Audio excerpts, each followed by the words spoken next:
C'est quoi un produit non essentiel? Tiens, pour Michel Houellebecq, un savon, c'est pas essentiel, tu vois. Et pourtant...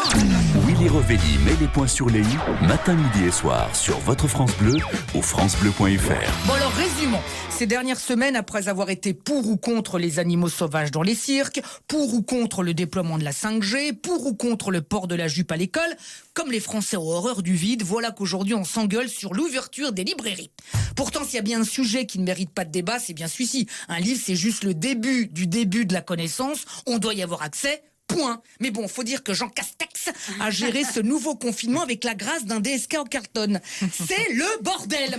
Alors après avoir en grand les supermarchés, maintenant ils ferment les rayons non essentiels. Dis donc, Macron qui rêve d'un pays uni et solidaire, voilà maintenant qu'on se prend le chou pour savoir si du pec citron c'est essentiel ou pas.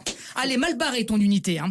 En même temps, c'est quoi un produit non essentiel? Tiens, pour Michel Houellebecq, un savon, c'est pas essentiel, tu vois. Et pourtant, enfin bon, ce qui est génial, tu vois, c'est que pour pas qu'il y ait d'injustice, au lieu d'ouvrir les librairies et laisser les supermarchés vendre des bouquins, on interdit à tout le monde de le faire. Du coup, comme les restos sont fermés, interdisons aux supermarchés de vendre des plats cuisinés. Les piscines sont fermées, interdisons aux supermarchés de vendre de l'eau. Les concerts d'Aya Nakamura annulés, qu'ils arrêtent de vendre de la soupe, hein. Et ils retireront aussi les pâtes des rayons pour ne pas concurrencer les bijouteries avec les colliers de nouilles, au cas où on est confiné jusqu'à la fête des mères.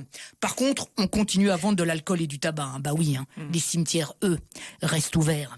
N'empêche, moi, je nous trouve beaux à râler depuis une semaine parce que les petits commerces sont fermés, alors qu'à longueur d'année, c'est au supermarché qu'on va parce qu'on préfère dépenser 10 € d'essence pour économiser 1 € sur un paquet de lessive.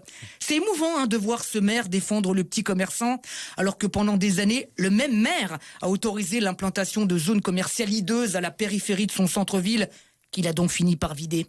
C'est touchant, hein, tous ces gens qui pleurent à l'idée de ne pas pouvoir acheter un livre pendant 4 semaines, alors que le seul livre qu'ils connaissent, c'est le livre de la jungle, et encore, ils l'ont même pas lu, ils l'ont vu au Cinoche quand ils étaient petits. Non, tu vois, ce qui est vraiment triste, ce sont ces rayons bâchés de noir sur des livres et des disques. On dirait une scène de crime, et c'est la culture qui a été assassinée. En tout cas, c'est bien dommage qu'en ce moment, on ne puisse pas acheter un dictionnaire. Ça n'aurait pas fait de mal à certains de relire la définition du mot hypocrisie.